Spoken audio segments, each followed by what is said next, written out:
ശല്യപ്പെടുത്താൻ പറ്റില്ല നിങ്ങൾക്ക് എന്നിട്ട്. അപ്പൊ അത് അവതരിപ്പിച്ചതിന് ശേഷം ആ പണം അതാണ് അതേ നയമാണ് ഈ ഗവൺമെന്റിന്. അങ്ങ് ശല്യപ്പെടുത്തരുത്. അങ്ങ് ശല്യപ്പെടുത്തരുത്. ഒരു ഗവൺമെന്റ് പോളിസി ശല്യപ്പെടുത്തരുത്. ഒരു ഗവൺമെന്റ് പറയട്ടെ. അങ്ങെന്തിനാ അസ്വസ്ഥനാവുന്നത്? അങ്ങിരിക്കും. ഞാൻ അങ്ങക്ക് വഴങ്ങാന്ന്. ഞാൻ അങ്ങക്ക് വഴങ്ങാം. ഒരു മര്യാദ ഉണ്ട്.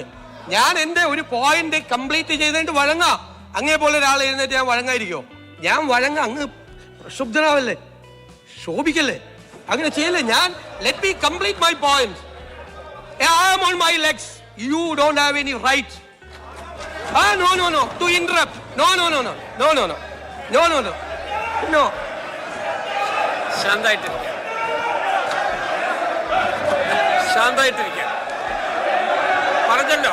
പറഞ്ഞല്ലോ ഒരു ഗവൺമെന്റ് നയം പറയല്ലേ, ആ നയം സഭയെ അറിയിക്കല്ലേ.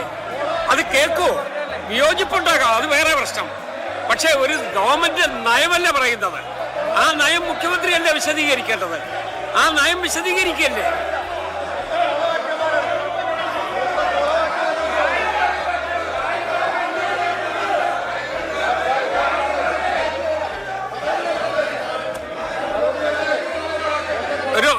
ഒരു ശാന്തമായിരിക്കൂ. ഇവിടെ നടന്ന 3 ദിവസത്തെ ചർച്ചയ്ക്ക് ശേഷം മുഖ്യമന്ത്രി ഈ ഗവൺമെന്റ് നയം എന്താണ് എന്ന് പ്രഖ്യാപിക്കുകയാണ്. ആ നയത്തോട് വിയോജിപ്പ് കാണും, ഇല്ലെന്ന് ഞാൻ പറയുന്നില്ല.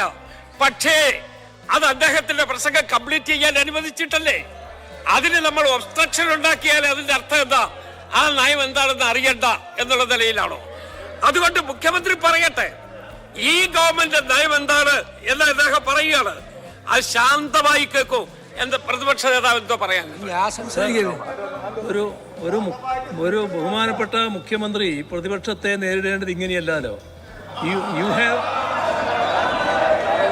have no right. You have no right എന്നാണ് പറഞ്ഞത്. അങ്ങനെയാണോ നേരിടേണ്ടത്? അങ്ങനെയാണോ പ്രതിപക്ഷത്തെ നേരിടേണ്ടത്? അങ്ങനെയാണോ പ്രതിപക്ഷത്തോട് സംസാരിക്കേണ്ടത്? കേക്കോ, അങ്ങ് ശാന്തമായി കേക്കൂ. അങ്ങ് 10 വർഷക്കാലം ഈ സംസ്ഥാനം ഭരിച്ച മുഖ്യമന്ത്രിയായിരുന്നു. അങ്ങയുടെ ഗവൺമെന്റ് നയം അവസാനമായി പറയാനുള്ള അധികാരം അങ്ങേക്ക് തന്നെയായിരുന്നു. അതുപോലെ തന്നെ ഈ ഗവൺമെന്റിന്റെ നയം എന്താണ് എന്ന് ഈ സഭയെ അറിയിക്കേണ്ടത് മുഖ്യമന്ത്രിയാണ്. അപ്പൊ ദയവായിട്ട് അങ്ങ് ഇതിനോട് സഹകരിക്കും. വിയോജിപ്പുണ്ടാകാം, ഇല്ലെന്ന് ഞാൻ പറയുന്നില്ല. പക്ഷെ വിയോജിപ്പുണ്ടെങ്കിൽ അപ്പപ്പോ നമ്മളൊരു വാഗ്വാദം നടത്തി അതിന്റെ പേരിൽ ഒരു ഡിബേറ്റ് നടത്തി പോകില്ല. അദ്ദേഹം ആ നയം വിശദീകരിക്കട്ടെ. ആ നയത്തോട് എന്ത് കാരണത്താൽ വിയോജിപ്പുണ്ട് എന്ന് പറയാൻ പിന്നീട് സമയമുണ്ടല്ലോ. അതുകൊണ്ട് ദയവായിട്ട് മുഖ്യമന്ത്രി ആ നയം എന്താണ് എന്ന് വിശദീകരിക്കുന്നതിന് വേണ്ടി അദ്ദേഹത്തിന്റെ ഒരു അവകാശം നമ്മൾ വിശദീകരിക്കട്ടെ. സർ, നയം വിശദമാക്കുന്നതിനൊന്നും ഞങ്ങളെതിരല്ല. ഏത് ഗവൺമെന്റും ആ ഗവൺമെന്റ് നയം വിശദമാക്കണമല്ലോ. അത് മുഖ്യമന്ത്രി തന്നെയാണല്ലോ സംസാരിക്കേണ്ടത്. അതിനെയൊന്നും ഞങ്ങൾ തടസ്സപ്പെടുന്നില്ല. ഇവിടെ അദ്ദേഹം കേരളം എത്തിച്ചേർന്നൊരു സ്ഥിതി വിശേഷത്തെ പറ്റി പറഞ്ഞു. അതാണ് ബഹുമാനപ്പെട്ട ബാലഗോപാൽ ചോദ്യം ചെയ്തത്. അത് CAG റിപ്പോർട്ടിൻ്റെ അടിസ്ഥാനത്തിൽ ചോദ്യം ചെയ്യാനാണ് ശ്രമിച്ചത്. അത് പറയാനാണ് അദ്ദേഹം നോക്കിയത്. ആ കാര്യത്തിൽ അദ്ദേഹം വഴങ്ങാന്ന് പറഞ്ഞിട്ട് പിന്നെ പറഞ്ഞത് യു ഹാവ് നോ റൈറ്റ് എന്നാണ്. അങ്ങനെയാണ് ഒരു സമീപനം സ്വീകരിക്കേണ്ടത്. അതാണ് പ്രശ്നം. അദ്ദേഹം പറഞ്ഞത് ഞാൻ പറയാം. You don't have any right to interrupt എന്നേ പറഞ്ഞുള്ളൂ. ഇന്ററപ്റ്റ് ചെയ്യാൻ കേക്കോ അദ്ദേഹത്തിന് 90 മിനിറ്റ് ആ ഗവൺമെന്റിനുള്ള ആ 90 മിനിറ്റിനകത്ത് നിന്ന് അദ്ദേഹം സംസാരിക്കാണ്. You have no right to interrupt എന്ന് പറഞ്ഞാൽ നമ്മൾ ഇന്ററപ്റ്റ് ചെയ്യുന്നതിന് അവകാശമില്ല എന്നല്ലേ പറഞ്ഞത്. അതുകൊണ്ട് ദയവായിട്ട് അത് കേൾക്കൂ. മുഖ്യമന്ത്രി, ബഹുമാനപ്പെട്ട മുഖ്യമന്ത്രി തുടരും. സർ, ഞാൻ വളരെ കൃത്യമായിട്ട് അദ്ദേഹം എഴുന്നേറ്റപ്പോൾ തന്നെ അദ്ദേഹത്തിന് വഴങ്ങാം. Let me complete my point എന്ന് പറഞ്ഞു. ഞാൻ മുഖ്യമന്ത്രി ആയി അങ്ങ് ഇവിടെ ഇരിക്കുന്ന സമയത്ത് ഞാൻ എഴുന്നേൽക്കുമ്പോൾ അങ്ങോട്ട് പറയാറുണ്ട് വഴങ്ങാം എന്ന് പറയുമ്പോൾ ഇദ്ദേഹം അങ്ങയുടെ അടുത്തിരിക്കുന്ന ഈ അംഗം ബഹളം ഉണ്ടാക്കിയതുപോലെ ഞാൻ എന്തെങ്കിലും ബഹളം ഉണ്ടാക്കിയിട്ടുണ്ടോ? അപ്പൊ ഞാനിരിക്കും. അപ്പൊ അങ്ങ് ഇരുന്ന് തരും, അങ്ങ് എനിക്ക് വഴങ്ങി ഞാൻ എപ്പോഴെല്ലാം എഴുന്നേറ്റിട്ടുണ്ട് പ്രതിപക്ഷ നേതാവായി, അന്നെല്ലാം മുഖ്യമന്ത്രിയായിരുന്നു അങ്ങ് വഴങ്ങി തന്നിട്ടുണ്ട്. ഞാൻ വഴങ്ങാന്ന് പറഞ്ഞു. പക്ഷെ അദ്ദേഹം എന്താ ചെയ്തത്? അദ്ദേഹം നിരന്തരമായി ഞാൻ പ്രസംഗിക്കുമ്പോൾ എന്റെ പോയിന്റ് കംപ്ലീറ്റ് ചെയ്യാതിരിക്കാൻ വേണ്ടി ബഹളം ഉണ്ടാക്കി. അങ്ങേ പോലെ ഒരാൾക്ക് യോജിച്ചല്ല. I am on my legs എന്ന് പറഞ്ഞാൽ അതൊരു പാർലമെന്ററി വേർഡാണ്. ആ പാർലമെന്ററി വേർഡ് അത് നിങ്ങൾ പരിശോധിച്ചാൽ മതി. പഴയ പാർലമെന്റ് അംഗങ്ങളും നിയമസഭാ അംഗങ്ങളും ഒക്കെ പ്രസംഗിച്ചത് എനിക്ക് വായിച്ചു നോക്കിയാൽ അറിയാം. സാർ ഇതിന്റെ അകത്തെ പോയിന്റ്, ഞങ്ങളൊരു പുതിയ ഇക്കണോമിക് മോഡൽ ഉണ്ടാക്കിയ അത് സ്വകാര്യ പങ്കാളിത്തത്തോടു കൂടിയാണ് ചെയ്യാൻ പറ്റുന്നത്. സ്വകാര്യ നിക്ഷേപം കേരളത്തിൽ ഉണ്ടാകണം. പറ്റാവുന്ന എല്ലാ മേഖലകളിലും സ്വകാര്യ നിക്ഷേപം ഉണ്ടാകണം. പറ്റാത്തടുത്ത് ഉണ്ടാവില്ല. പറ്റാവുന്നിടത്ത് എല്ലായിടത്തും ഉണ്ടാവണം. ഇൻവെസ്റ്റ്മെന്റ് പ്രോത്സാഹിപ്പിക്കണം. നിങ്ങൾ എന്തിനാണ് ഇൻവെസ്റ്റ്മെന്റ് കോൺക്ലേവ് നടത്തിയത്? 500 കോടി രൂപ കൂടുതൽ കൊണ്ടുവരുന്ന ആളുകളെ പൊന്നാട അണിയിച്ചത് എറണാകുളത്ത് വെച്ചിട്ട് ഞാനുണ്ടായിരുന്നല്ലോ. ഞാൻ ആ വേദിയിൽ വന്നിട്ട് ഇൻവെസ്റ്റ്മെന്റിനെ ആകർഷിക്കാനുള്ള ഈ കഴിഞ്ഞ ഗവൺമെന്റിന്റെ മുഴുവൻ നടപടികളെയും പൂർണ്ണമായ പിന്തുണ കൊടുത്ത ആദ്യത്തെ പ്രതിപക്ഷ നേതാവായ പൂർണ്ണമായ പിന്തുണ മുഴുവൻ അദ്ദേഹം ഉണ്ടായിരുന്നു. പഴയ വ്യവസായ മന്ത്രി അന്ന് വന്നപ്പോ അത് ഞങ്ങൾ വന്ന് പൂർണ്ണമായ പിന്തുണ കൊടുത്തു. കാരണം ഇൻവെസ്റ്റ്മെന്റ് വരണം. ഞങ്ങൾ പറഞ്ഞു മെസ്സേജ്, ഇവിടെ ഒരു പ്രശ്നമില്ല, ഒരു ട്രേഡ് യൂണിയൻ പ്രശ്നമില്ല, ട്രേഡ് യൂണിയൻ മിലിറ്റൻസി മാറിക്കൊണ്ടിരിക്കുകയാണ്, ഭയപ്പെടണ്ട എന്ന് മുഖ്യമന്ത്രി പറഞ്ഞതുപോലെ പ്രതിപക്ഷ നേതാവും കൂടി ആ മീറ്റിംഗിൽ വന്ന് പറഞ്ഞു. നിങ്ങൾ കേരളത്തിൽ നിക്ഷേപിച്ചോ? ഒരിക്കലും പറഞ്ഞിട്ടില്ല ഒരു കാലത്തും. കാരണം ഇവിടെ ഉണ്ടാകണം, കേരളം നശിക്കരുത്. അപ്പൊ ഇക്കണോമിക് മോഡൽ ഉണ്ടാവും. ആ ഇക്കണോമിക് മോഡൽ എന്ന് പറഞ്ഞാൽ ഞങ്ങൾ ഏറ്റവും കൂടുതൽ ആഗ്രഹിക്കുന്നത് പ്രവാസികളുടെ ഇൻവോൾവ്മെന്റ് കൂടിയാണ്. സാർ, അവർക്കൊരു പങ്കാളിത്തം വേണ്ടേ? നമ്മുടെ ഇക്കോണമിയുടെ ബാക്ക് ബോൺ നമ്മൾ എപ്പോഴും പറയും അത് റെമിറ്റൻസ് ആണ്. എന്നിട്ട് എന്താ ഗുണം? സ്റ്റേറ്റിന് ഗുണം കിട്ടുന്നുണ്ടോ? ഇല്ല. ഇവിടെ ആക്ടിവിറ്റി ഉണ്ടാകുന്നുണ്ടോ? സാർ, അവരയക്കുന്ന ആ റെമിറ്റൻസ് ഇക്കോണമിയെ ഒരു ഇൻവെസ്റ്റ്മെന്റ് ഇക്കോണമിയാക്കി മാറ്റണം. പ്രവാസികളെ കുറിച്ച് ഒന്നും പറഞ്ഞില്ല എന്ന് പറയുന്നത് ഈ ബജറ്റിലെ ഏറ്റവും സുപ്രധാനമായ വാക്കതാണ്. റെമിറ്റൻസ് ഇക്കോണമിയിൽ നിന്ന് ഇൻവെസ്റ്റ്മെന്റ് എക്കോണമിയിലേക്ക് പോകും. സാർ, വൻകിടക്കാരൊക്കെ വന്ന് കുറച്ച് ഇൻവെസ്റ്റ് ചെയ്യുന്നുണ്ട്. അതുപോലെ സാർ, ഇടത്തരക്കാർ, സാധാരണക്കാർ നമ്മുടെ പദ്ധതികളിൽ ഇൻവെസ്റ്റ് ചെയ്യണം. ഇപ്പൊ ഗവൺമെന്റ് ഒരു മോഡൽ, ഗവൺമെന്റ് ലാൻഡ് കൊടുക്കും. ലാൻഡാണ് ഗവൺമെന്റിന്റെ ഇക്വിറ്റി. ബാക്കി പണം അങ്ങനെ സമാഹരിക്കണം. സാർ, ഒരു 25,000 രൂപ മുതൽ അവർ 5 ലക്ഷം രൂപ വരെ ഷെയർ ആയിട്ട് അവരതിൽ ഇൻവെസ്റ്റ് ചെയ്യട്ടെ. സാധാരണക്കാർ, ഇടത്തരക്കാർ ചെയ്യട്ടെ. 25,000 രൂപ ഇൻവെസ്റ്റ് ചെയ്യുന്ന ഒരാൾക്ക് അയാൾ പണി നിർത്തി ഇവിടെ വരുമ്പോൾ അതിന്റെ 10 ഇരട്ടിയായി അതിന്റെ വാല്യൂ കിട്ടും. 5 ലക്ഷം രൂപ ഇൻവെസ്റ്റ് ചെയ്യുന്ന ആൾക്ക് അയാൾ റിട്ടയർ ചെയ്ത് ഇവിടെ വരുമ്പോൾ ആ ഷെയറിന്റെ വാല്യൂ കൂടും. കെ കരുണാകരൻ ഉണ്ടാക്കിയ സിയാൽ മോഡൽ എന്തെല്ലാം വിമർശനങ്ങളാണ് സാർ ഉണ്ടായത്? എന്താ ഉണ്ടായത്? ഇന്ന് ആ ഷെയറിന്റെ വാല്യൂ എത്രയാണ്? സിയാലിന്റെ വാല്യൂ, ഷെയറിന്റെ വാല്യൂ എത്രയാണ്? അതിൽ നിക്ഷേപിച്ച ആളുകൾക്ക്, അതിൽ കുറെ ഉന്നതരായ ആളുകളാണ്. അവർ മാത്രം പോരാ സാർ, സാധാരണക്കാരായ പ്രവാസികളെ നിക്ഷേപകരാക്കി കേരളത്തിന്റെ സാമ്പത്തിക വികസനത്തിൽ പങ്കാളികളാക്കി മാറ്റണം. സാർ, ഞങ്ങൾക്കതെല്ലാം പ്ലാൻ ഉണ്ട്.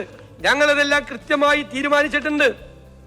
Industrial infrastructure, renewable energy, logistics and warehousing, solid waste management, elderly assisted living facilities, global capability centres. ഈ കാര്യങ്ങളിലെല്ലാം ഞങ്ങൾ ആ എംപ്ലോയബിൾ ആയിട്ടുള്ള ഇൻകം ജനറേറ്റിംഗ് ആയിട്ടുള്ള പ്രോജക്റ്റുകൾ, അവർ നിക്ഷേപിക്കുന്ന പണം നഷ്ടപ്പെടില്ല എന്ന് ഉറപ്പുവരുത്തുന്ന പദ്ധതികളിൽ എത്ര പണം വരും സാർ? പണം വരണ്ടേ?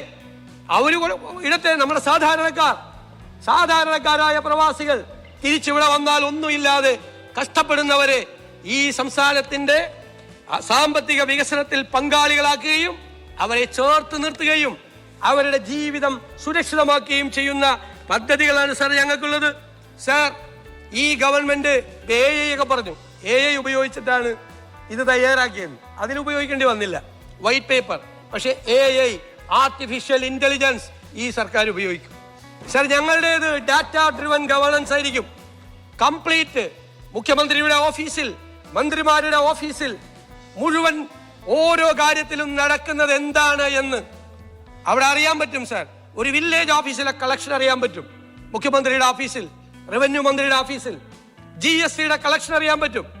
ഒരു ഇൻവെസ്റ്റർ വന്നാൽ ഞങ്ങൾ ഇൻവെസ്റ്റ്മെന്റ് കൗൺസിൽ ഉണ്ടാക്കിയിട്ടുണ്ട്. ഞാൻ ചെയർമാനും വ്യവസായ മന്ത്രി ഡെപ്യൂട്ടി ചെയർമാനും.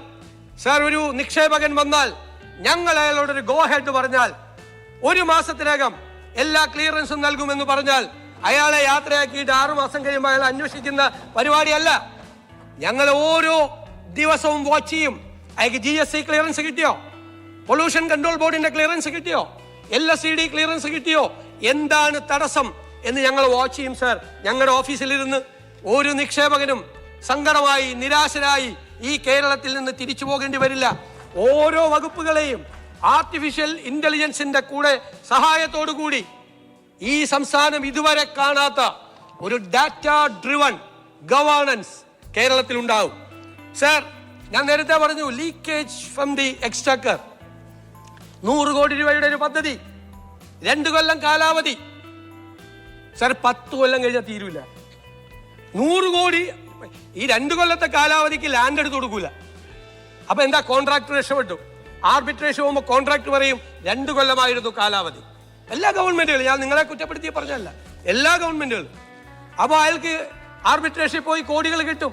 100 കോടി രൂപയുടെ പദ്ധതി 2 കൊല്ലം കഴിഞ്ഞ് 10 കൊല്ലമാവുമ്പോൾ അതിന് 500 കോടി രൂപ മുതൽ 1000 കോടി രൂപ വരെയാവും. 2 കൊല്ലം കൊണ്ട് തീർക്കാൻ.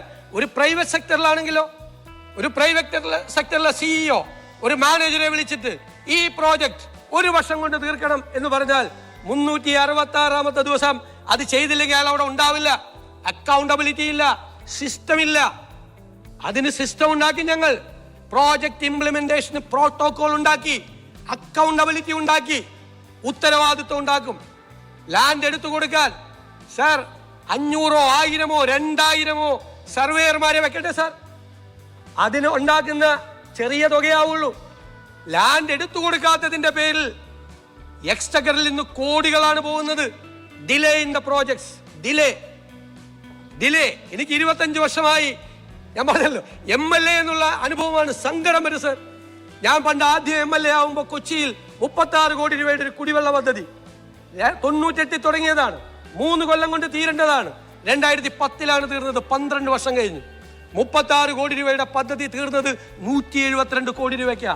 ആരുടെ പണമാണ് സാർ? ആരുടെ പണമാണ്? ഞാനും നിങ്ങളും പാവപ്പെട്ടവരും അടയ്ക്കുന്ന നികുതി പണം. ചോർച്ച ഉണ്ടാകാൻ പാടില്ല. അതിന് പ്രോജക്ട് ഇംപ്ലിമെന്റേഷന് ഒരു പ്രോട്ടോകോൾ ഉണ്ടാകും എന്ന കാര്യത്തിൽ സംശയമില്ല സാർ. ഒരു നയാ പൈസയുടെ നികുതി ഭാരം ജനങ്ങളുടെ മേൽ അടിച്ചേൽപ്പിക്കാതെയാണ് ആത്മവിശ്വാസത്തോടുകൂടി ഈ ഗവൺമെന്റ് പോകുന്നത്. GST അടക്കമുള്ള വകുപ്പുകളെ ഞങ്ങൾ ആധുനികവൽക്കരിക്കും, റീസ്ട്രക്ചർ ചെയ്യും. ടാക്സ് അഡ്മിനിസ്ട്രേഷൻ ഞങ്ങൾ ടാക്സ് ഡ്രൈവ് നടത്തും, ചോർച്ച തടയും. ഒരുപാട് സാധനം കേരളത്തിൽ നിന്ന് പുറത്തു വന്ന് വിൽക്കുകയാണ് സാർ. വിൽക്കുന്നത് കൊണ്ട് എന്താ കുഴപ്പം? സംസ്ഥാനത്തിന്റെ വരുമാനം ചോരുകയാണ്. ജെനുവിൻ ടാക്സ് പെയർ ഒരു കട പൂട്ടി പോവുകയാണ്. ടൈല് കൊണ്ടുവന്ന് പുറത്തുനിന്ന് വിൽക്കാണ് കർണാടകത്തിൽ നിന്ന്.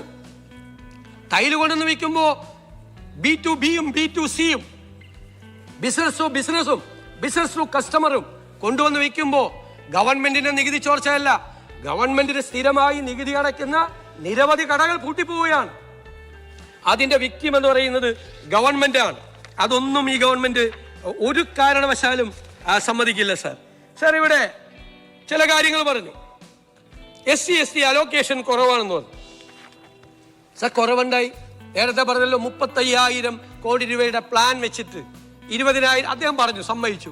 20,500 കോടി ഇല്ല. 14,000 ചില്ലാൻ കോടി റവന്യൂ ഡെഫിസിറ്റ് ഗ്രാൻഡും ഇല്ല. പിന്നെ 2.8% അദ്ദേഹത്തിന് എവിടെ നിന്ന് കിട്ടിയെന്ന് എനിക്കറിയില്ല. ഈ 16ാം ധനകാര്യ കമ്മീഷൻ തന്നേക്കും. 2.32 കിട്ടിയില്ല. അപ്പുറം 5,000 കോടി പോയി. വേറെ 600 കോടി ഗ്രാൻഡ് പോയി. 35,000 കോടി രൂപയുടെ പ്ലാൻ നടപ്പാക്കാൻ വന്ന ഞങ്ങൾ വന്നപ്പോൾ 20,500 കോടി ഇല്ല. ഞങ്ങൾ എന്നിട്ട് എന്താ ചെയ്തത്? ആ 20,000 കോടി രൂപ ഡൗൺ സൈസ് ചെയ്തോ? ഇതിൻ്റെ അകത്ത് പ്ലാനിൽ ഇല്ല. 5,000 കോടി കുറച്ചു. ആ കുറവുണ്ട് സാർ, ആ കുറവുണ്ട്. എന്നിട്ട് ബാക്കി 15,000 കോടി രൂപ കണ്ടെത്തുകയാണ് ഗവൺമെന്റ്. അപ്പോൾ ഞങ്ങൾ എന്ത് ചെയ്തു?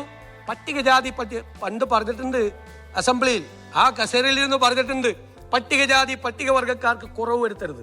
അങ്ങ് 35,000 കോടി രൂപയുടെ പ്ലാൻ നടത്തുമായിരുന്നെങ്കിൽ പട്ടികജാതി പട്ടികവർഗക്കാർക്ക് എത്ര കിട്ടുമായിരുന്നു? അതിന് ഞങ്ങൾ അഡീഷണലായി SCPയിൽ 527 കോടി രൂപയും TSPയിൽ 152 കോടിയും വെച്ചു. ഫിഷറീസ് 70 കോടി രൂപ കുറഞ്ഞു, ശരിയാണ്. 50 കോടി രൂപ അഡീഷണൽ ആയിട്ട് വെച്ചിട്ടുണ്ട്. 50 കോടി പ്ലസ് ഞങ്ങൾ മണ്ണെണ്ണയ്ക്ക് 25 രൂപയിൽ നിന്ന് 40 രൂപ മണ്ണെണ്ണയ്ക്ക് വിലയുണ്ടായിരുന്നപ്പോഴാണ് ഉമ്മൻചാണ്ടി സർക്കാർ 25 രൂപ സബ്സിഡി കൊടുത്തത്. സാർ, കഴിഞ്ഞ 10 കൊല്ലമായിട്ട് മണ്ണെണ്ണയുടെ വില 120, 130, ഇപ്പൊ 140 മനസ്സിലായില്ലേ? 40 രൂപ ഉണ്ടായിരുന്നത്. ഇപ്പൊ എന്താ സ്ഥിതി? ഇപ്പോ ഞങ്ങൾ 75 രൂപയ്ക്ക് വർദ്ധിപ്പിച്ചു. അവരുടെ ഡീസലിന്റെ കാര്യം കൂടി ഞങ്ങൾ പരിശോധിച്ചുകൊണ്ടിരിക്കുക. അവരെയൊക്കെ ഞങ്ങൾ ചേർത്ത് നിർത്തും, ഒരു സംശയവും വേണ്ട. LSD ഫണ്ട് അലോക്കേഷൻ കുറവാണ് അല്ലേ? ഒരു ആരോപണം വന്നാലും ഇവിടെ കുറവാണ്. കഴിഞ്ഞ പ്രാവശ്യം വെച്ചിട്ടുണ്ടായല്ലോ. എന്നിട്ട് എവിടെ പോയി മൂന്നാം ഗഡു? കൊടുത്തില്ല. മൂന്നാം ഗഡു കൊടുക്കാതെയാണ് അധികാരത്തിൽ നിന്ന് നിങ്ങൾ ഇറങ്ങിപ്പോയത്. 3 ഗഡുവായിട്ടാണ് കൊടുക്കേണ്ടത് LSD ഗ്രാന്റ്. 3ാമത്തെ ഗഡു കൊടുത്തില്ല. ആ 6000 കോടി ഉണ്ടായിരുന്നെങ്കിൽ അതിൽ നിന്ന് എടുത്താൽ 2000 കോടി കൊടുത്താൽ പോരായിരുന്നോ? കൊടുത്തില്ല. ഞങ്ങൾ കൊടുക്കണം. ഇനി ആ 3ാം ഗഡു എത്ര ബില്ലാണ് ലോക്കൽ ബോഡിക്ക് പേ ചെയ്യാനുള്ളത്? കൊടുത്തില്ല സർ. പിന്നെ ഒരു വലിയ സാധനമാണ്, കുറെ നാൾ ഞങ്ങൾ പറഞ്ഞതാണ് ഇവിടെ. ഉമ്മൻചാണ്ടിയുടെ കാലത്ത് 18 മാസത്തെ പെൻഷന്റെ അരിയസ് സാർ, ഞങ്ങളിവിടെ പല പ്രാവശ്യം വിശ്വനാഥൊക്കെ പല പ്രാവശ്യം ഇവിടെ വായിച്ചിട്ടുണ്ട്. 2016 കഴിഞ്ഞിട്ട് ശ്രീ തോമസ് ഐസക് അന്നത്തെ ധനകാര്യമന്ത്രി ഇറക്കിയ വൈറ്റ് പേപ്പർ, ആ വൈറ്റ് പേപ്പറിൽ കൃത്യമായിട്ട് പറയുന്നുണ്ട് സോഷ്യൽ സെക്യൂരിറ്റി പെൻഷൻ ആകെ കുറവ് ഒരു 3 മാസം കൊടുത്തില്ല. കാരണം ഭരണപരമായ നടപടിക്രമങ്ങൾ മാറുന്നതിൻ്റെ ഇടയിലായിരുന്നു അത് ചെയ്തത്. അതുകൊണ്ടാണെന്നും തോമസ് ഐസക് പറഞ്ഞിട്ടുണ്ട്. 806 കോടി രൂപയുടെ കുറവായിരുന്നു അന്ന് ഉണ്ടായിരുന്നത്. നിങ്ങളുടെ ഒരു കാലത്തും ഇത് വൈറ്റ് പേപ്പറിൽ പറഞ്ഞിരിക്കുന്ന നിങ്ങളുടെ ഒരു കളവ് 18 മാസം മുടങ്ങിയെന്ന് പറയാം. മാത്രമല്ല നിങ്ങളുടെ കാലത്ത് നിങ്ങൾ മുടങ്ങിയിട്ടുണ്ട്. നേരത്തെ നിങ്ങളുടെ കാലത്ത് 4 മാസം ഇവിടെ പെൻഷൻ കുടിശ്ശിക ഉണ്ടായെന്ന് റൂൾ 300 പറഞ്ഞുകൊണ്ട് ബഹുമാനപ്പെട്ട അന്നത്തെ മുഖ്യമന്ത്രി ഇവിടെ നിന്ന് പറഞ്ഞതാണ് കുടിശ്ശിക തീർക്കുമെന്ന്. ഇനി ഇപ്പോഴത്തെ സ്ഥിതി എന്താ നിങ്ങൾക്കറിയോ? പെൻഷൻ KSSPL പെൻഷന് വേണ്ടി ഉണ്ടാക്കിയ എക്സ്ട്രാ ബഡ്ജറ്ററി മെക്കാനിസമാണ്. അവരുടെ കടം എത്ര എന്നറിയാം? കൊടുക്കാനുള്ളത് 17,175 കോടി. സർ, ഒരു മാസത്തിൽ ആവറേജ് കൊടുക്കേണ്ടത് 1100 കോടി രൂപയുടെ പെൻഷനാണ്. 1100 കോടിയുടെ പെൻഷൻ. ഈ 17,175 കോടി രൂപയുടെ കടം ഈ സർക്കാരിന്റെ തലയിലാണ്.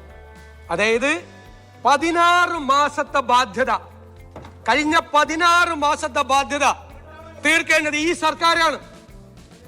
18 മാസത്തെ കുടിശ്ശിക കഥ പറഞ്ഞവരോട് എന്റെ മറുപടിയാണ്, 16 മാസത്തെ ഈ സർക്കാർ കൊടുത്തു, പണം കൊടുത്തത് ശരിയാണ്, പണം കൊടുത്തു. പക്ഷെ കടം മേടിച്ചാണ് കൊടുത്തത്. എന്നിട്ട് ഞങ്ങളോട് പറഞ്ഞേക്ക് ഈ കടം എടുത്തോളാൻ, നിങ്ങൾ വീട്ടിക്കോളാൻ, ഞങ്ങൾ വീട്ടിക്കോളാൻ. അങ്ങ് എഴുന്നേറ്റ് മറുപടി പറ. ഞാൻ റെഡിയാണ്. അങ്ങ് അവിടെ ഇരുന്ന് പറയണ്ട, അങ്ങ് എഴുന്നേറ്റ് പറഞ്ഞു, ഞാൻ വഴങ്ങാം. ഈ നേരത്തെ അങ്ങ് പറഞ്ഞപ്പോൾ ഞാൻ ഒറ്റ കാര്യം പറഞ്ഞുള്ളൂ. കേരളം പണ്ട് ചന്ദ്രശേഖരന്റെ കാലത്ത് സ്വർണം കൊണ്ട് വിറ്റതുപോലെ മൻമോഹൻ സിംഗ് വന്ന സമയത്ത് ഉള്ള സ്ഥിതി കേരളമായെന്ന് പറഞ്ഞു. അതുകൊണ്ടാണ് ഞാൻ പറഞ്ഞത്, ഒരു സ്റ്റേറ്റ് ഇപ്പം അങ്ങ് മുഖ്യമന്ത്രിയാണ്, അതിനു മുമ്പത്തെ മുഖ്യമന്ത്രി ഇപ്പോൾ പ്രതിപക്ഷ നേതാവാണ്.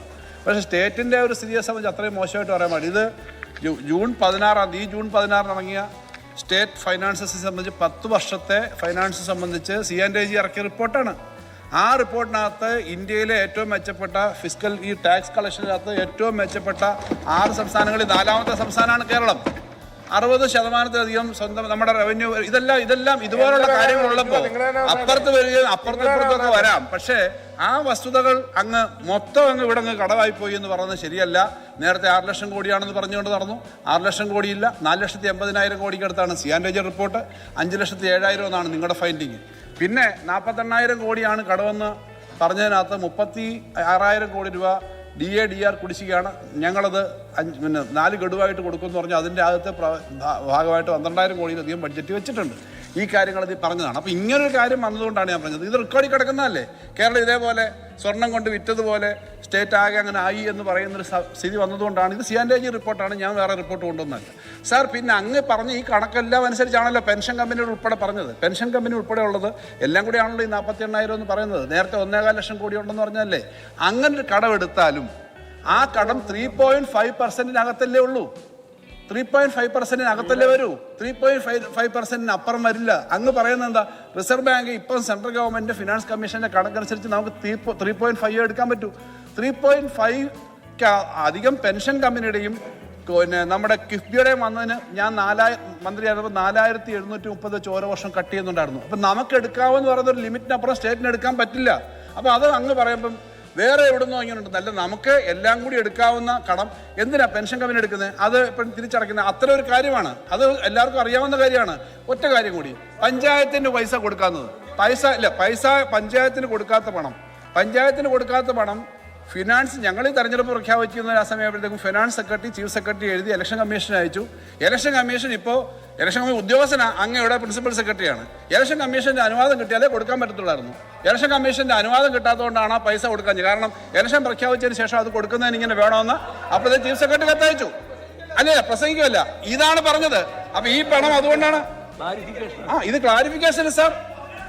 ഞാൻ നിർത്തുകയാണ് സാർ. ആ പൈസ കൊടുത്തില്ല എന്ന് പറയുമ്പോ ഞങ്ങള് തെരഞ്ഞെടുപ്പ് കമ്മീഷന്റെ അനുവാദത്തോടെ കൊടുക്കാൻ പറ്റുള്ളൂ എന്ന് ഫൈനാൻസ് സെക്രട്ടറിയും ചീഫ് സെക്രട്ടറിയും ഒക്കെ പറയുമ്പോൾ സാർ ആ ക്ലാരിഫിക്കേഷൻ കഴിഞ്ഞല്ലേ ഉള്ളൂ. ആരെങ്കിലും ഇങ്ങനെ വഴങ്ങോ സാർ? അങ്ങയുടെ പോയിന്റ് ക്ലിയർ ആക്കിയല്ലോ സാർ. ഈ പറഞ്ഞത് ശരിയല്ല. ഈ കടം 48,000 കോടിയല്ല. കിഫ്ബിയുടെ കടവും ഈ KSSPL കടം 48,000-ലല്ല 87,000 കോടിയാവും കടം. പിന്നെ കിഫ്ബി കടം എടുത്തിരിക്കുന്നത് പലിശ 9 9+ ആണ് എടുത്തിരിക്കുന്നത്. പിന്നെ ഞാൻ പറഞ്ഞല്ലോ, പെൻഷൻ ഞങ്ങൾ കൊടുത്തു, കുടിശ്ശികയില്ല. കൊടുത്തത് ഈ ഫണ്ട് ഉണ്ടാക്കി കൊടുത്തിട്ട് ഈ കുടിശ്ശിക മുഴുവൻ ഈ ഗവൺമെന്റിന്റെ തലയിലാണ്. ഈ ഗവൺമെന്റ് ഇവരുടെ 16 മാസം ഇവർ കൊടുത്ത പെൻഷൻ തുക ഈ ഗവൺമെന്റ് കൊടുക്കണം. 16 മാസം സാർ. അതുപോലെ സാർ, വനം വന്യജീവി സംഘർഷം ഒരു നടപടിയും സ്വീകരിച്ചിട്ടുണ്ടായില്ല. ഫണ്ട് അലോക്കേഷൻ ഉണ്ടായിരുന്നില്ല കാര്യമായി. ആ പണം ചെലവഴിച്ചിട്ടില്ല. കൺവെൻഷണൽ ആയിട്ടുള്ള കാര്യങ്ങൾ ചെയ്തില്ല, മോഡേൺ ആയിട്ടുള്ള കാര്യങ്ങൾ ചെയ്തില്ല.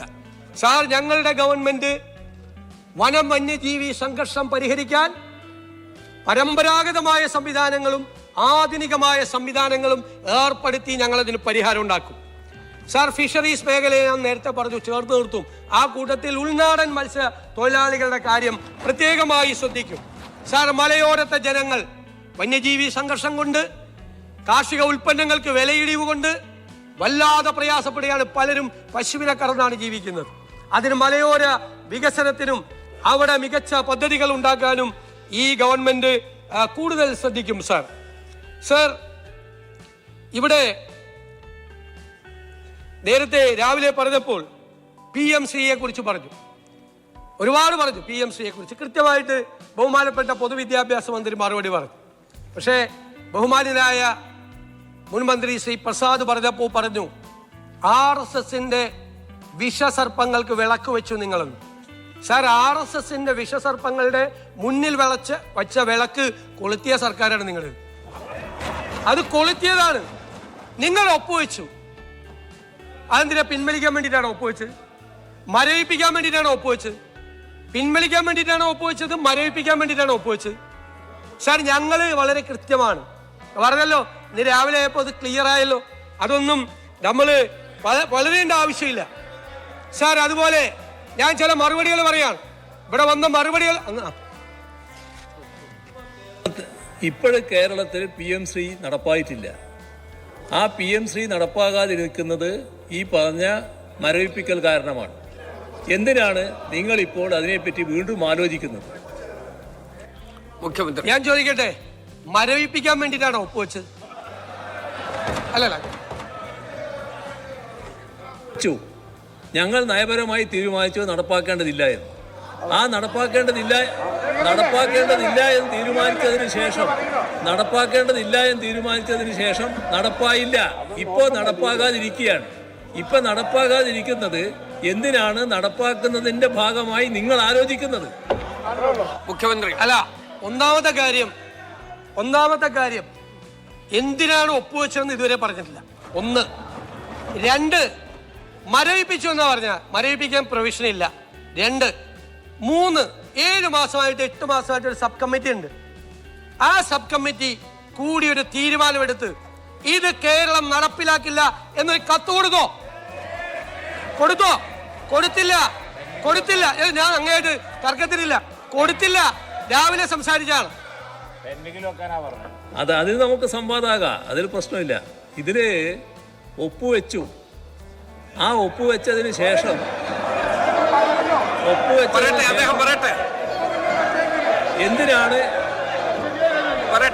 എന്തിനാണ് ഒപ്പുവെച്ചതെന്നാണല്ലോ ചോദിക്കുന്നത്.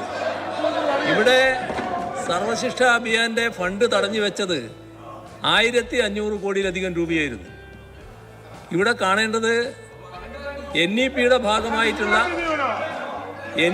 ഭാഗമായിട്ടുള്ള ആ പൊതുവിദ്യാഭ്യാസ നയം കേരളത്തിൽ നടപ്പാക്കുന്നില്ല എന്ന് നേരത്തെ തന്നെ വ്യക്തമാക്കിയിട്ടുണ്ട്. അതിനകത്ത് വേറെ വ്യത്യാസമില്ല.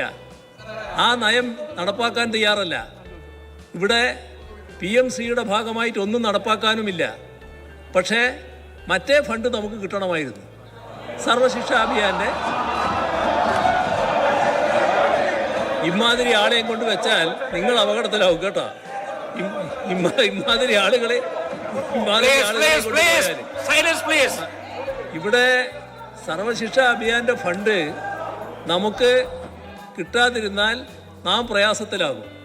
ആ പ്രയാസം കേരളത്തെ ആകെ ബാധിക്കുന്നതാണ്. അതൊഴിവാക്കുന്നതിനാണ് അതിൻ്റെ ഭാഗമായി ഒപ്പുവെച്ച് ആ പണം വാങ്ങാനുള്ള ശ്രമം നടത്തിയത്.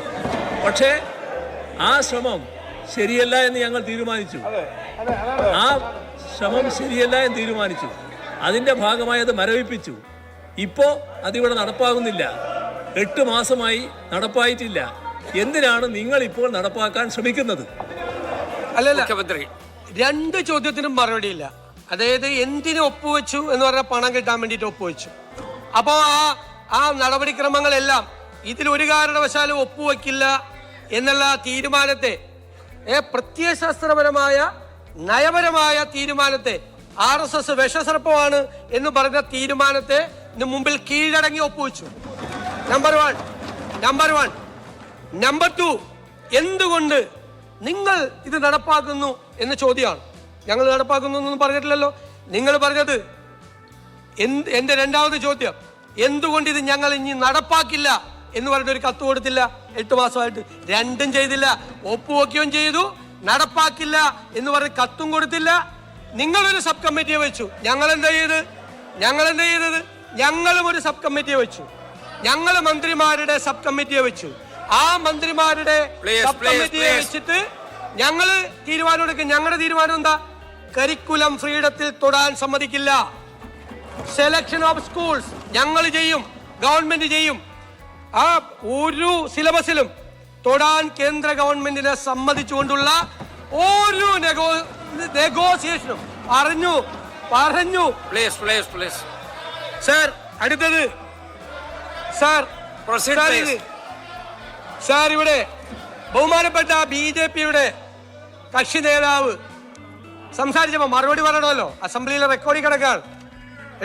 ബഹുമാനപ്പെട്ട BJP, അതാണ് നിങ്ങളല്ല, നേതാവിടെ പ്രസംഗിച്ചപ്പോ നമ്മുടെ സുഹൃത്താണ് അദ്ദേഹം, പറഞ്ഞു 63 സീറ്റുമായിട്ട് കോൺഗ്രസ് വന്നിരിക്കുകയാണ് അധികാരത്തിൽ.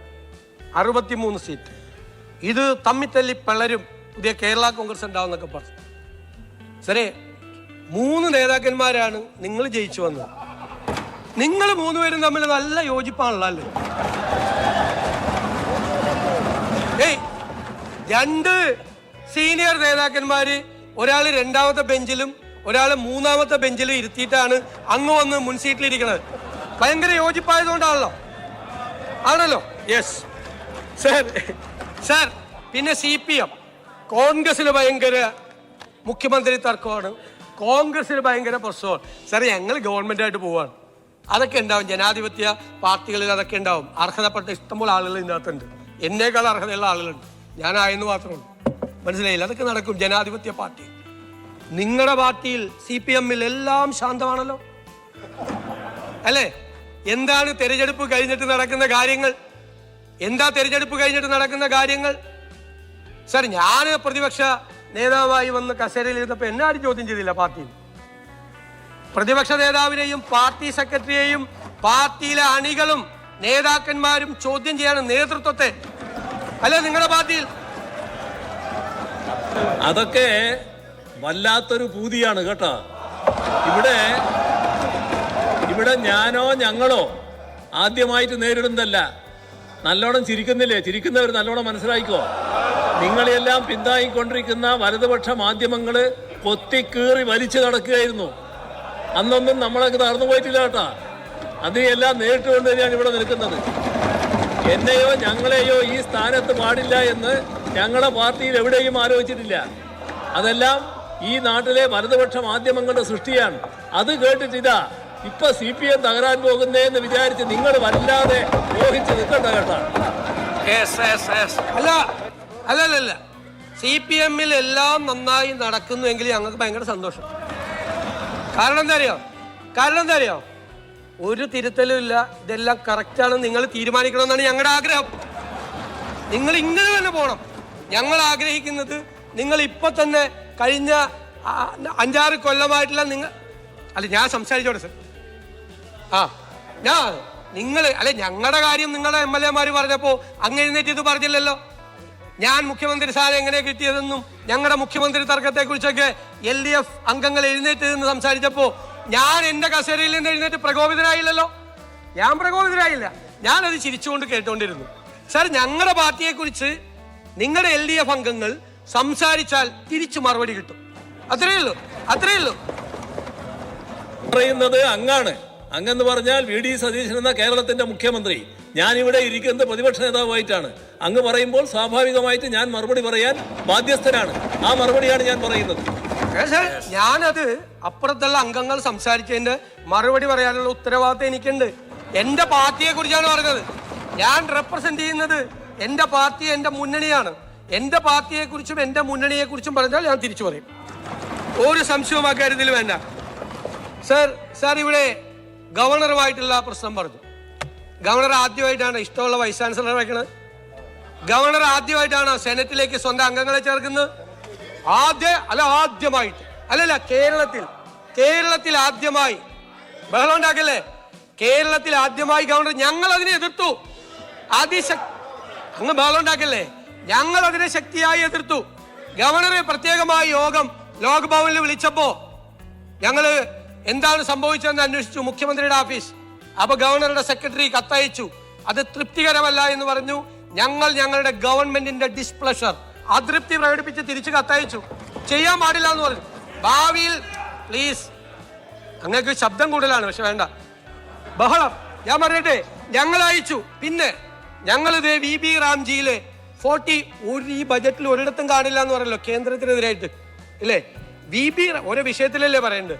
VB റാംജി കേസ് വന്നപ്പോ അതില് ഇതുവരെ ഉണ്ടാകാത്ത കോൺട്രിബ്യൂഷൻ കൊടുക്കണം, 40% ആക്കണമെന്ന് പറഞ്ഞു.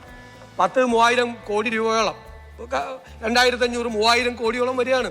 അവിടെ ഞങ്ങൾ കേന്ദ്ര ഗവൺമെന്റിന്റെ തെറ്റായ നയം എന്ന് പറഞ്ഞിട്ടുണ്ട്. പിന്നെ ഒരു ഗവൺമെന്റ് വന്ന ഉടനെ തന്നെ കേന്ദ്രവുമായി യുദ്ധപ്രഖ്യാപനം. ഞങ്ങൾ അതിനൊന്നുമില്ല. തെറ്റായ കാര്യങ്ങൾ കേന്ദ്രത്തിന്റെ ഭാഗത്ത് നിന്ന് ചെയ്താൽ ഞങ്ങൾ സംസാരിക്കും. അത് കഴിഞ്ഞിട്ട് അതിനോടില്ല, എല്ലാ കാര്യത്തിലും ഞാൻ വഴങ്ങുന്നത്. ഞങ്ങൾ സംസാരിക്കും. ഞങ്ങൾ അതിനെതിരായിട്ട് ഞങ്ങൾ നിലപാടെടുക്കും. തെറ്റായ, അതായത് കോപ്പറേറ്റീവ് ഫെഡറലിസത്തിനെതിരായി, ഈ ഗവൺമെന്റിനെതിരായി കേന്ദ്ര ഗവൺമെന്റ് നടപടികൾ സ്വീകരിക്കുമ്പോൾ ഞങ്ങൾ അതിനെതിരായിട്ടുള്ള സ്റ്റാൻഡ് എടുക്കും.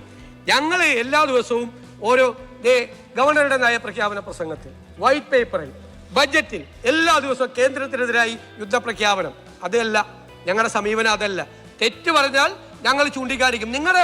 നിങ്ങളുടെ നയമല്ല ഞങ്ങളുടെന്ന് നിങ്ങൾ തർക്കിക്കണ്ട. നിങ്ങളുടെ നയമല്ല ഞങ്ങളുടേത്. ഞങ്ങളുടേത് വ്യത്യസ്തമായ നയവും ഞങ്ങളുടെ വ്യത്യസ്തമായ സമീപനമാണ്. ഇനി ഒരു കാര്യം കൂടി, ഇനി ഏറ്റവും പ്രധാനപ്പെട്ട ഒരു കാര്യം, കാരണം ലിക്കറിന് ടാക്സ് കൂട്ടി, കുറച്ച് ടാക്സ് ഏർപ്പെടുത്തി ബർക്കാഡി കമ്പനിയുമായി ഏർപ്പെട്ടിട്ടാണ് മുഖ്യമന്ത്രി ഇത് ചെയ്തത്. എന്തെല്ലാം ആരോപണമാണ്, എത്ര കിട്ടി അല്ലേ? ഞാൻ പറഞ്ഞുതരാം എത്ര കിട്ടിയെന്ന് ഞാൻ പറഞ്ഞുതരാം. ആദ്യമായിട്ട് ഈ പരിപാടി തുടങ്ങിയെന്നാണെന്നറിയോ? അതായത് 2ാം പിണറായി സർക്കാർ അധികാരത്തിൽ വന്നത് മെയ് 20. 6 മാസത്തിനകം ഇപ്പൊ എനിക്കെതിരായിട്ട് പറഞ്ഞ ഇപ്പോഴത്തെ പാർട്ടി സെക്രട്ടറി MV ഗോവിന്ദൻ അന്ന് എക്സൈസ് മന്ത്രിയാണ്. ആദ്യത്തെ നോട്ടാണ്, ഗണ്യ കാണുക. അന്നത്തെ എക്സൈസ് മന്ത്രി പറയാണ്, ബർക്കാഡി ഇന്ത്യ, SDF ഇൻഡസ്ട്രീസ് എന്നിവ നൽകിയ അപേക്ഷകളും സമാനമായ മറ്റ് അപേക്ഷകളും ഒരുമിപ്പിച്ച് ഖണ്ഡികയിൽ പറഞ്ഞത് പ്രകാരം വീര്യം കുറഞ്ഞ മദ്യത്തിന് വ്യക്തമായ നിർവചനം നൽകി വിശദമായ റിപ്പോർട്ട് അടിയന്തരമായി സമർപ്പിക്കുക. ആരാണ് ബർക്കാഡി കമ്പനിയായിട്ട് സംസാരിച്ചത്? ആരാ ബർക്കാഡി കമ്പനിയായിട്ട് ആദ്യമായി സംസാരിച്ചത്? ഇനി കേട്ടോ. അല്ലല്ല രണ്ടാമത്തെ ബർക്കാഡി. രണ്ടാമത്തെ ആരോപണം എന്താ? രണ്ടാമത്തെ ആരോപണം എന്ന് പറയുന്നത് ഈ വീര്യം കുറഞ്ഞ മദ്യം കേരളത്തിൽ ഇറങ്ങിയാൽ ഇപ്പോഴും പറഞ്ഞു യുവതലമുറയെ മുഴുവൻ നശിപ്പിച്ചു കളയും. യുവതലമുറ ഇല്ലാതാവും. അത് സ്ത്രീകളും കുട്ടികളും ആവും. 31/3/2022 ആ സർക്കാരിന്റെ മദ്യനയം, അതിലെ ഐറ്റം 25 ഏത് LDF സർക്കാരിന്റെ ഉദയഭാനു കമ്മീഷന്റെ ശുപാർശയിൽ വീര്യം കുറഞ്ഞ മദ്യം പ്രോത്സാഹിപ്പിക്കാൻ ശുപാർശ ചെയ്തിട്ടുണ്ട്. അതുകൊണ്ട് സംസ്ഥാനത്ത് 20% വരെ വീര്യമുള്ള മദ്യം ലഭ്യമാക്കുന്നതിന് നടപടി സ്വീകരിക്കും. തീരുമാനിച്ചാണ് കേട്ടാ. അതായത് വീര്യം കുറഞ്ഞ മദ്യം കേരളത്തിൽ ഇറങ്ങിയാൽ അപകടമാണ് എന്ന് പറഞ്ഞ സർക്കാരിന്റെ മദ്യനയം. ഇനി ഇനി ഇനി ഇനി കേട്ടോ, രണ്ടാമത് വന്ന കേട്ടോ, മുഴുവൻ കേക്ക്, ബഹളമൊന്നും ഉണ്ടാക്കണ്ട, മുഴുവൻ കേക്ക്. മൂന്നാമത് അന്നത്തെ എക്സൈസ് മന്ത്രി ഇവിടെ പറഞ്ഞ ഉത്തരം, അസംബ്ലിയിൽ പറഞ്ഞ ഉത്തരം, ബക്കാഡി ഇന്ത്യ ലിമിറ്റഡ് എന്ന സ്ഥാപനം അവരുടെ ഉൽപ്പന്നങ്ങളായ ബക്കാഡി, ബ്രീസർ, ബക്കാഡി പ്ലസ് എന്നീ ലഹരി പാനീയങ്ങൾ കേരളത്തിൽ വിൽപ്പന നടത്തുന്നതിന് അനുമതിക്ക് അപേക്ഷ സമർപ്പിച്ചിരുന്നു. ബക്കാഡി ബ്രീസറിൽ 4.8 പ്ലസിൽ 8% ആൽക്കഹോളാണ് അടങ്ങിയിരിക്കുന്നത്. 2022-23 വർഷത്തിലെ മദ്യനയത്തിൽ പ്രഖ്യാപിച്ചിട്ടുള്ള പ്രകാരം 0.5 മുതൽ 20 വരെയുള്ള ആൽക്കഹോൾ കണ്ടന്റുള്ള മദ്യം വിപണനം നടത്തുന്നതിന് വിദേശ മദ്യ ചട്ടത്തിൽ ഭേദഗതി വരുത്തിയിട്ടുണ്ട്. ഫോറിൻ ലിക്കർ റൂൾസിൽ അമെന്റ്മെന്റ് നടത്തി. ഫോറിൻ ലിക്കർ റൂൾസിൽ ചട്ടത്തിൽ അമെന്റ്മെന്റ് നടത്തി.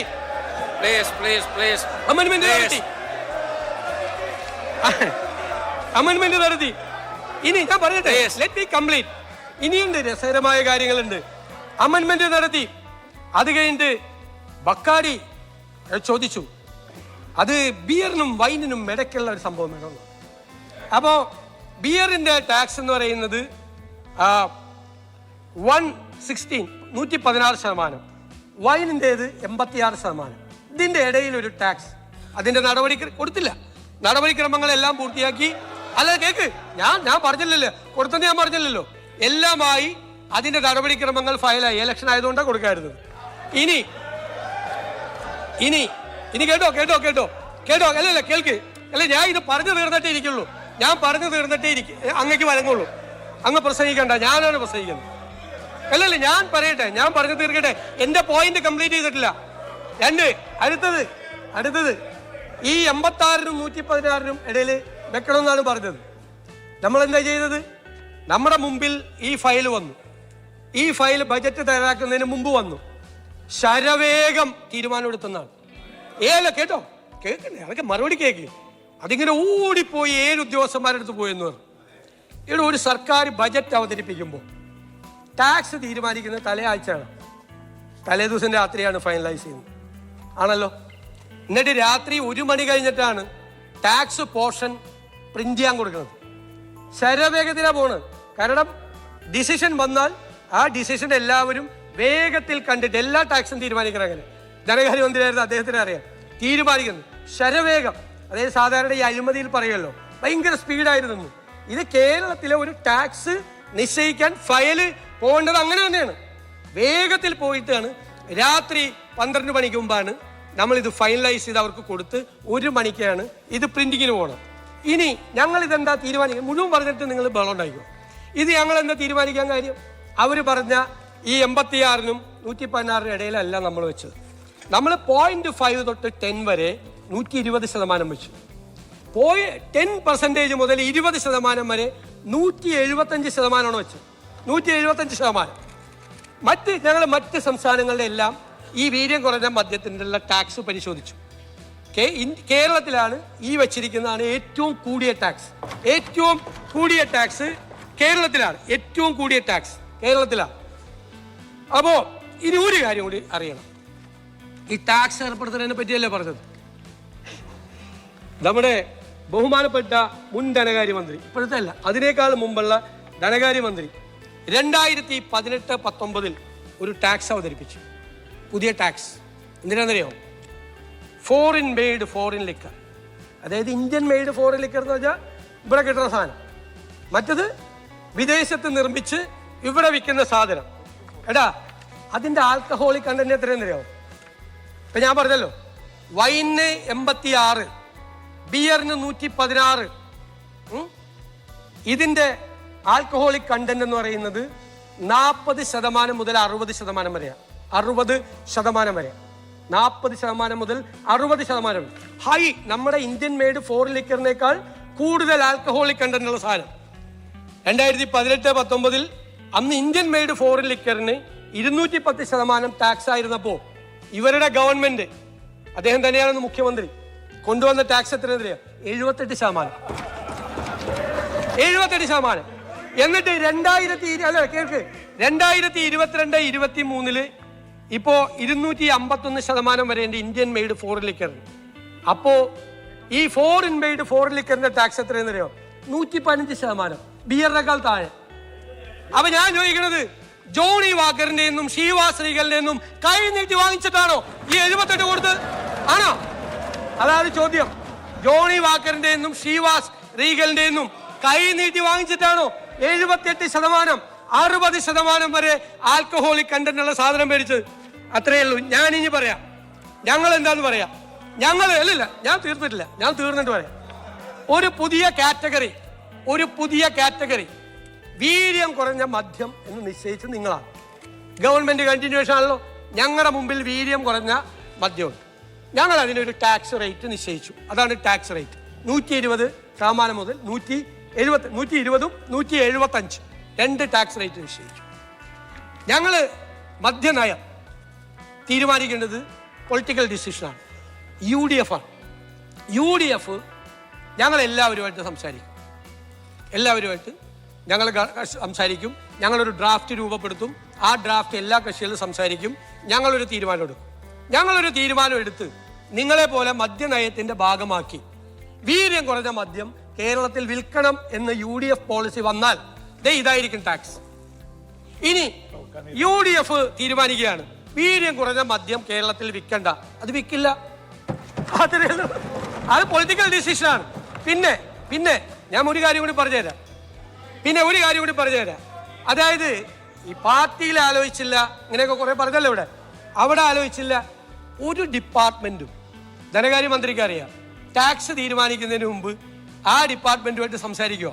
അവരുടെ പ്രപ്പോസൽ മേടിക്കും, അവരുമായിട്ട് സംസാരിക്കില്ല അല്ലേ? ഞാൻ ഈ ലിജു എൻ്റെ മുറിയിലേക്ക് വന്ന് എന്നോട് സംസാരിക്കും എന്ന് പത്രവാർത്ത കണ്ടിട്ട് ഞാൻ ലിജുവിനോട് ചോദിച്ചിട്ട്, നീ വരുന്നില്ലേ? നീ എന്ന് വെച്ചാൽ അവൻ എൻ്റെ അനുജനാണ്. അതുകൊണ്ട് ഞാൻ ചോദിച്ചു, പാവം പറയാം, 2-3 കാര്യം പറയാനുണ്ടായിരുന്നു. ഈ വാർത്ത വന്ന കാരണം എനിക്ക് അങ്ങോട്ടും വരാൻ പറ്റുന്നതാണ്. ഇതാണ് സ്ഥിതി അല്ലേ? ഇതാണ് സ്ഥിതി. ഇനി ഈ ഞങ്ങൾ ദൈനംദിന അഡ്മിനിസ്ട്രേറ്റീവ് കാര്യങ്ങൾക്ക് ഫയല് കൊണ്ടുകൊണ്ട് KPCC പോവില്ല. അത് മനസ്സിലായല്ല? പണ്ടത്തെ ഒരു മുഖ്യമന്ത്രി ഉണ്ടായിരുന്നപ്പോൾ ഫയല് ചുമന്നുകൊണ്ട് AKG സെന്ററിൽ പോയിരുന്നത് പോലെ ദൈനംദിന ഭരണത്തിൽ ഒറ്റ കോൺഗ്രസ് മന്ത്രി, ഒരു ഘടകകക്ഷിയുള്ള മന്ത്രി അവരുടെ പാർട്ടി ഓഫീസിലേക്ക് ഫയലുമായിട്ട് പോവില്ല. But when it policy comes, I will go to PCC office and I will discuss with our PCC president and ask him to convene a meeting of the concerned committee. എന്നിട്ട് ഞങ്ങൾ ഘടകകക്ഷികളായിട്ട് സംസാരിക്കും. ഞങ്ങൾ എല്ലാവരുമായിട്ട് സംസാരിച്ച് ഞങ്ങളൊരു policy ഉണ്ടാക്കും. Tax നിശ്ചയിക്കുന്ന ഫയലും ബാക്കിയുള്ള ദൈനംദിന പ്രവർത്തനങ്ങളുടെ ഫയലുമായിട്ട് പാർട്ടി ഓഫീസിൽ പോകുന്ന പരിപാടി മുഖ്യമന്ത്രി അറിയാതെ ഫയൽ അടിച്ചു മാറ്റി പാർട്ടി ഓഫീസിൽ കൊണ്ടുപോയി അംഗീകാരം മേടിക്കുന്ന പരിപാടിയൊന്നും ഈ ഗവൺമെന്റിൽ ഉണ്ടാവില്ല. ഇതാണ് എനിക്ക് പറയാനുള്ളത്. അതുകൊണ്ട് സാർ ഒക്കെ പറഞ്ഞിട്ടുണ്ട്, കൃത്യമായിട്ട് പറഞ്ഞിട്ടുണ്ട്. സാർ ബാറിന്റെ ഇവിടെ CAG റിപ്പോർട്ട് പറഞ്ഞു. CAG റിപ്പോർട്ടിൽ വേറെ ഒരുപാട് കാര്യമുണ്ട്, ഞാൻ പറയില്ല. കഴിഞ്ഞ 100 കോടി രൂപ കുറഞ്ഞു ബാറിൽ നിന്ന്. ഇനി വേറൊരു കാര്യം, മദ്യത്തിന്റെ വ്യാപനം അരുത്. കാര്യം ഈ സർക്കാർ നമ്മളോട് ഉപദേശിക്കുകയാണ്, മദ്യം വ്യാപിപ്പിക്കും. ഇവിടെ 28 ബാറുണ്ടായിരുന്നു ശ്രീ പിണറായി വിജയൻ 2016 മുഖ്യമന്ത്രിയാവുമ്പോൾ. ഇപ്പൊ കേരളത്തിലെ ബാറിന്റെ എണ്ണം എത്ര? 900 ചില്ലാൻ ബാറായി. കാരണം മദ്യവ്യാപനം തടയാൻ വേണ്ടിയിട്ട് 28 ബാറിൽ നിന്ന് 900 ചില്ലാൻ ബാറായിട്ട് വർദ്ധിപ്പിച്ചു. ബീവറേജ് കോർപ്പറേഷന്റെ അതെന്താ അറിയോ, ഇപ്പോഴത്തെ ബാറിൽ കൂൾ ഡ്രിങ്ക്സ് ആണ് വെക്കണത്. മനസ്സിലായില്ലേ? 28 ബാറിൽ നിന്ന് 900 ചില്ലാൻ ബാറാക്കി കേരളത്തിൽ മദ്യം ഒഴുക്കിയ ഒരു സർക്കാരിന്റെ പ്രതിനിധികൾ വന്ന് ഞങ്ങൾക്ക് ഉപദേശം നൽകുകയാണ്. മദ്യം വ്യാപിപ്പിക്കരുത്, മദ്യം വ്യാപിപ്പിക്കരുത്, മദ്യം വിഷമാണ്, മദ്യം വിഷമാണ്. ഇതൊക്കെ ഞങ്ങൾ ഇതിന്ന് അങ്ങനെയൊന്നും പറയാത്താണ്. പക്ഷേ എത്ര കിട്ടിയെന്ന് ചോദിച്ചു കഴിഞ്ഞാൽ ഇതല്ലേ മറുപടി കൊടുക്കേണ്ടത്, അല്ലേ?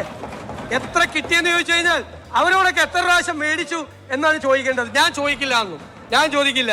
സർ, ഈ ബജറ്റ് ഒരു വലിയ തുടക്കമായി. ഞങ്ങൾ ഈ കേരളത്തെ മാറ്റി എഴുതും, ഞങ്ങൾ ഈ കേരളത്തെ മാറ്റി എഴുതും. ഈ നാടിൽ വളർന്നു വരുന്ന തലമുറ അവര് പ്രതീക്ഷയോടുകൂടി ഞങ്ങളെ കാത്തിരിക്കുക.